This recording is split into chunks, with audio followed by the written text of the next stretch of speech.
Labiotech was in Belfast recently. The capital of Northern Ireland might have a rich history related to the ocean, and there's a lot of Titanic references, but its rapidly growing biotech sector is also pretty impressive. One of the companies making a difference globally is pHion. So pHion Therapeutics was spun out of Queen's University Belfast in 2017 from the School of Pharmacy.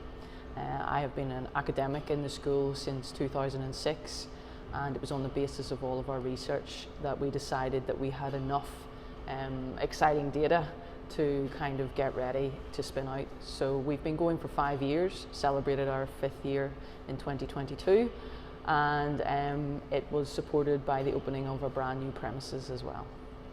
Are you the only biotech company in the area, or is it a biotech hub of sorts? No, this would tend to be more sort of fintech, more AI, more smart digital solutions in this area. There is another biotech company that's working in diagnostics, but we are I think we are actually the only therapeutic biotech company where we're trying to take therapeutics to the clinic.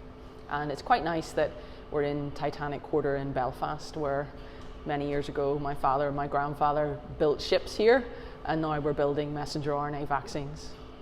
Right. Do you still have the connections with Queen's University? Yes, I do have the connections with Queen's University Belfast. I think that's very important. I have PhD students, and very much we're about thinking what's next, because you can't rely on where we're at now because the field moves so quickly.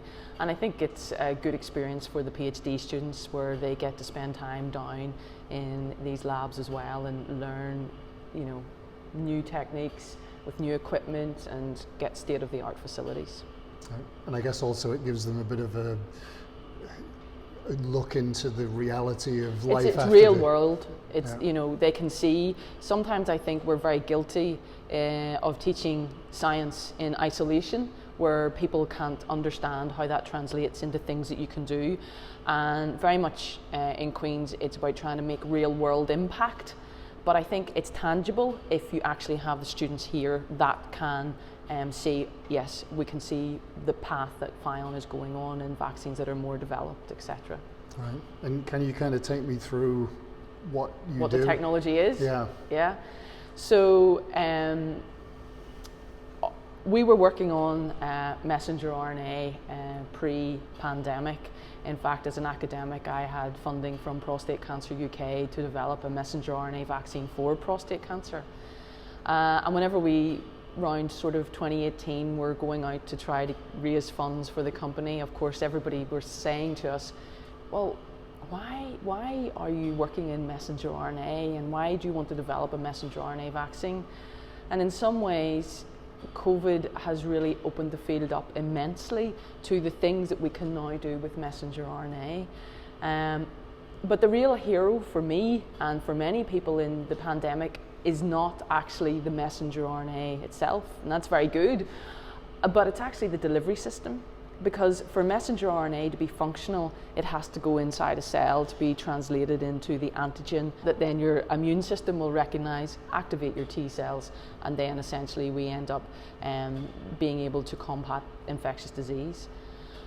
But the delivery system, the advent of the LNPs, that was critical in getting the vaccines translated into society. And so because of that, I really think that our delivery system is the next generation beyond the LNPs. So we have developed a peptide that can essentially condense messenger RNA into very small nanoparticles that have the right characteristics to get into cells, particularly into antigen presenting cells, and then the messenger RNA gets translated. But the advantages of our technology is mainly it's not recognized as foreign. So the cells don't think that anything is entering them, so they don't have an inflammatory or an innate immune response to the delivery system itself. What does that mean? That means that the messenger RNA, that is what is important at then giving you the response that you want.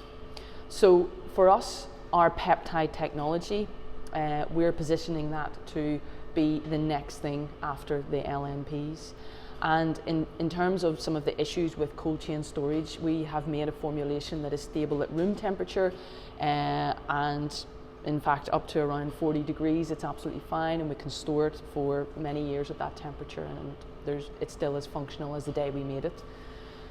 It's exciting, we've never done it before. We have a number of different products.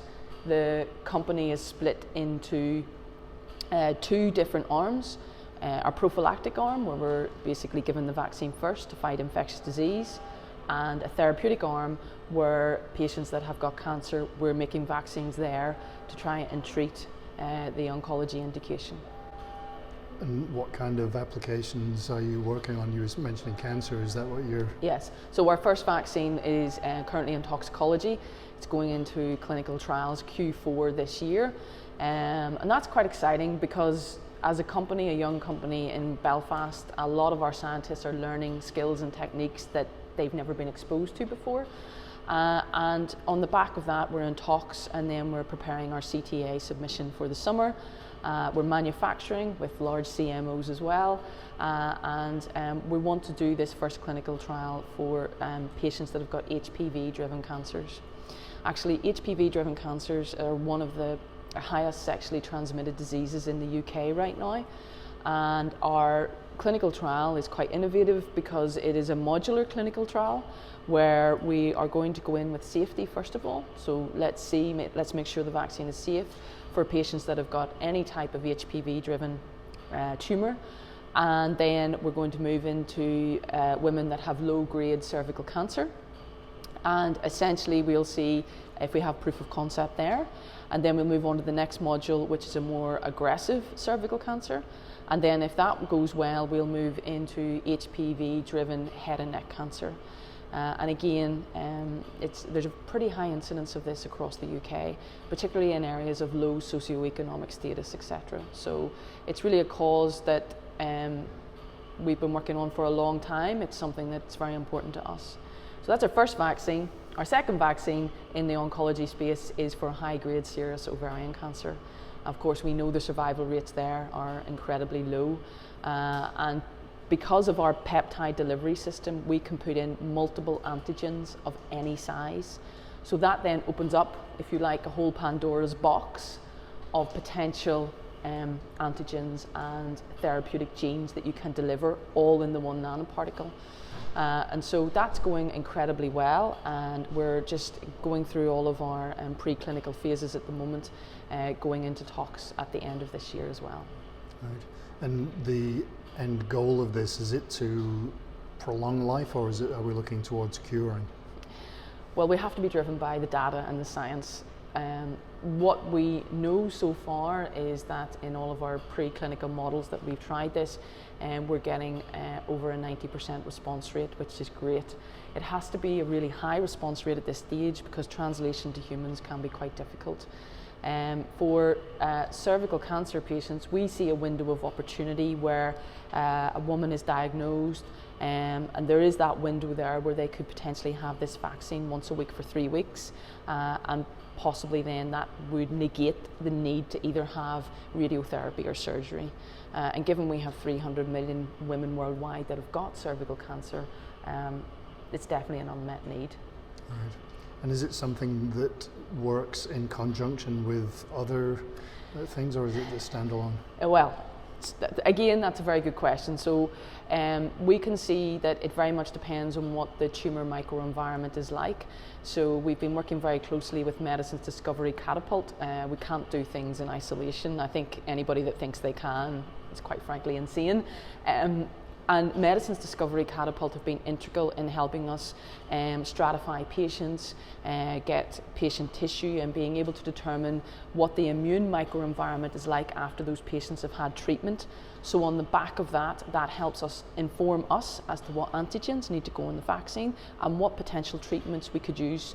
Our ideal would be that our vaccine goes in with a standard of care treatment, such as a PD-L1 inhibitor. But we need to make sure that they're not working against each other in terms of the immune environment. So being able to have the facility through the catapults in the UK has really helped a young company like ourselves. Additionally, I've been really blown away by the support from the Centre for Process Innovation as well, who've really helped us understand what we need to do to actually manufacture the drug itself. This is one of the things that I think a lot of people underestimate. Is you have a great drug, it is a great idea, it has real potential, but the manufacturing of it is a whole other gambit that you have got to try and understand. Right. And do you have many other partnerships? Yes. Or trying to develop more? Yes, we do have a number of partnerships, and obviously I can't exactly reveal who they are with, but we have a lot of interest. But I've actually also been struck by how supportive the larger biotech industry, the big pharma are. Very much it's a case of, yes, we're very excited by the data. What would you like to see? They've been very collaborative in working together, saying, can we try your system with this? Can we try your system with that? And I think COVID has changed the way we work, where we realize that we have to pull together and use the best technologies we have, and no one person is going to be king, but that's how it should be. Yeah, absolutely. And does it have applications beyond what you're working with currently? It does, yes. We also know that we can deliver short interfering RNA, self-amplifying messenger RNA, we can deliver DNA, we can genetically edit stem cells, there's a lot of different applications. And this is the problem when you have a platform technology, is where is the best place to position yourselves? And we had to make that decision quite early on. Supported by Innovate UK through a biomedical catalyst grant, we made the decision to go for a messenger RNA vaccine in cervical cancer, and we first started working on this in 2019. There's plenty of scope for things to do in the future then. There is, yes, and timetables as well. We want to accelerate how we progress. We were also fortunate enough to get support again from Innovate UK for a COVID vaccine that has not just one antigen in it, but several antigens in it. Because as we know, the spike is mutating uncontrollably. Even now, we see the issues that there are. But we also put in other antigens that don't mutate as frequently, which means that there's more potential for the vaccine to retain its potency over time. Right. And I heard from Phil that you're expanding the facility potentially? We are, yes. So we thought we had a lot of room here in 5,000 square feet less than a year ago. We're having to take another 5,000 square feet as well. So it is exciting times.